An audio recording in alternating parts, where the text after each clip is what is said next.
बिल्कुल सही कहा आपने, भगवान सुन लेता है। तो आपने चिट्ठी के बारे में बता रहे थे, क्या हुआ? अरे भाई तो बता रहा हूँ साहब, चिट्ठी के बारे में तो बता रहा हूँ। अब मैंने सोचा कि मैं लिफाफा कहाँ से लाऊं, कहाँ से लाऊं, कहाँ से लाऊं। हाँ, तभी मुझे राजू मिल गया। मैंने कहा भाई राजू, तेरे पास लिफाफा है? तो कहने लगा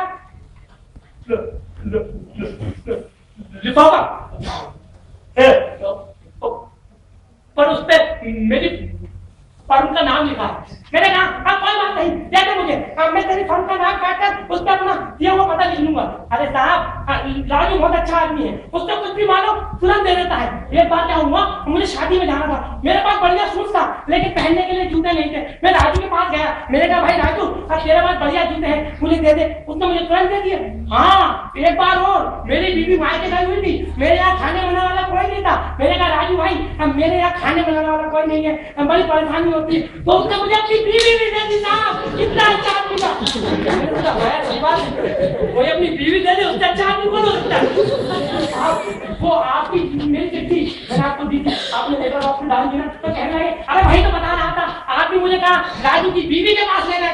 हाँ, तो क्या हुआ साहब, मैंने राजू से लिफाफा ले लिया। अब टिकट भी मेरे पास था और लिफाफा भी मेरे पास। मैंने तुरंत अपनी जेब में हाथ डाला और देखा काम ले लिया और कलम तो लाया ही नहीं। अब मैंने कहा क्या करूं क्या करूं। अरे साहब, ये चिट्ठी जोड़ना जरूरी थी। मैंने सोच लिया था अगर लेटर बॉक्स बंद भी हो जाएगा, पोस्ट ऑफिस बंद हो जाएगा, लेकिन आपकी चिट्ठी मैं रेलवे स्टेशन तक जाऊंगा देने के लिए। रेलवे स्टेशन साहब, रेलवे स्टेशन में तो साहब ऐसा होता है कि गाड़ियां आती तो बहुत पहले और निकल जल्दी जाती हैं। एक बार हमारे कुछ मेहमान आए हुए थे, हम उन्हें छोड़ने रेलवे स्टेशन गए। जब पहुंचे तो देखा गाड़ी निकल चुकी थी। हमने भाग भाग के गाड़ी को रुकवाया और उसके बाद अपने रिश्तेदारों को कराया, तब जाकर कहीं गाड़ी गई। आप समझे, ऐसा होना चाहिए क्या? मैंने कहा नहीं होना चाहिए, नहीं होना चाहिए, लेकिन जो होना चाहिए वो भी तो नहीं हो रहा।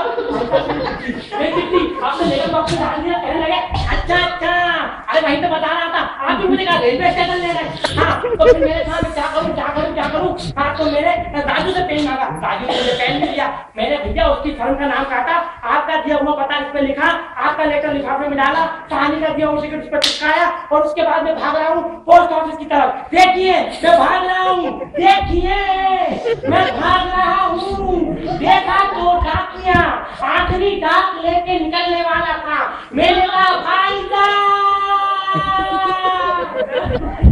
मैंने उन्हें रोका, बस लेटर बॉक्स आ गया, रुकिए अब बताइए आपने क्या किया। हाँ, मैंने डाकिया ने कहा भाई साहब ये चिट्ठी भी बहुत जरूरी है, इसे अपनी डाक में शामिल कर लीजिए। डाकिया ने वो चिट्ठी तुरंत शामिल कर ली और तब जाके मैं हल्का हुआ और उनकी बातें सुनकर पूरी तरह हल्का हो गया। मैंने सोच लिया था कि इस आदमी को कभी कोई काम नहीं थी, लेकिन जो जुर्म में कर चुका था उसकी सजा तो मिलनी चाहिए। उस आदमी ने मेरा वो एक काम कर मेरे ऊपर जैसे अधिकार जमा दिया। मैं जब भी उसके घर के पास से निकलता वो मुझे रोकता और पूछता अच्छा भाई साहब कहाँ जा रहे हैं?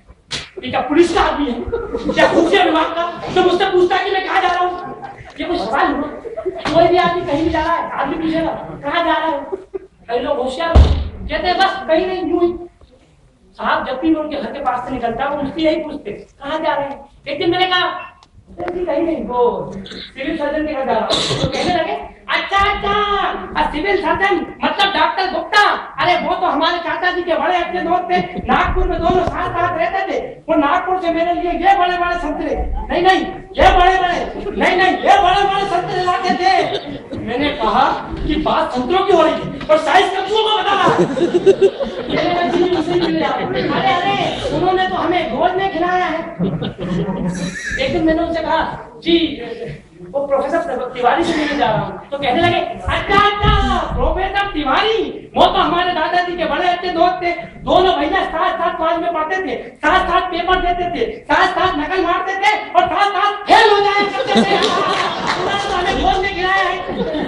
किसी का भी नाम, इसका दादा चाचा मामा काका निकल आता और घंटों तक बैठकर मुझे अपने रिश्तों के बारे में बताता। अब मैं सोच रहा हूँ किसी दिन निकलूंगा और ये पूछेगा कहाँ जा रहा है, तो मैं बोलूंगा डाकू जालम सिंह से मिलने जा रहा हूँ। तो ये तुरंत जाएगा अच्छा डाकू जालम सिंह, वो तो मेरे पिताजी के बड़े अच्छे दोस्त थे। दोनों साथ साथ गाँव में घुसा करते थे, साथ साथ डाका डालते थे और साथ साथ जेल में चले जाया करते थे।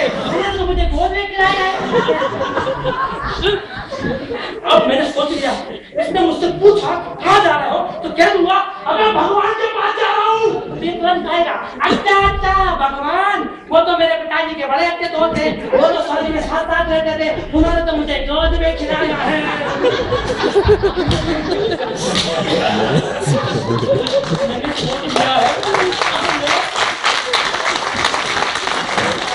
मैं इस आदमी के घर के पास से कभी नहीं गया। मैं आधे मील का चक्कर लगाकर अपने कामों के लिए जाया करता था कि एक दिन ये मुझे बाजार में मिल गया।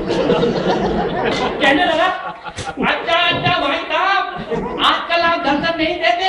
तो मैंने कहा कि वो क्या बात है कि काम बहुत है, घर में ही रहता हूँ। तो कहने लगे अच्छा अच्छा घर में ही रहते, तो ऐसा करेंगे आपके घर ही आएंगे दर्शन करने।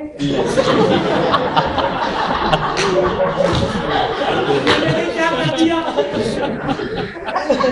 नरभक्षी को मैंने अपने घर का पता बता दिया। एक दिन ये मेरे घर आ गए, मैं सो रहा।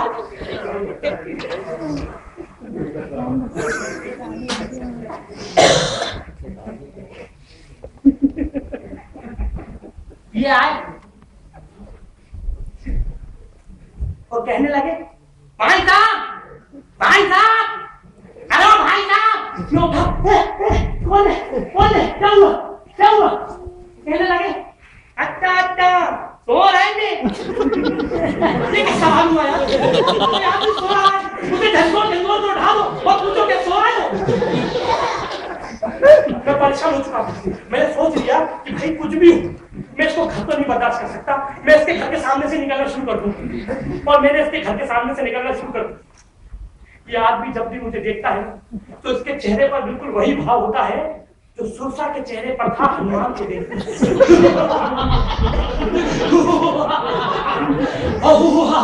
देखिए हनुमान आकाश मार्ग से चले जा रहे हैं और सुरसा के मन में ये विचार आता है आज सुरन मोहिदीन आहारा, आज देवताओं ने मुझे भोजन दिया। जब भी मुझे देखता है तो इसके मन में भी विचार आता है अच्छा अच्छा आज सुरन मोहिदीन आहारा, आज तो देवताओं ने मुझे भी भोजन दिया।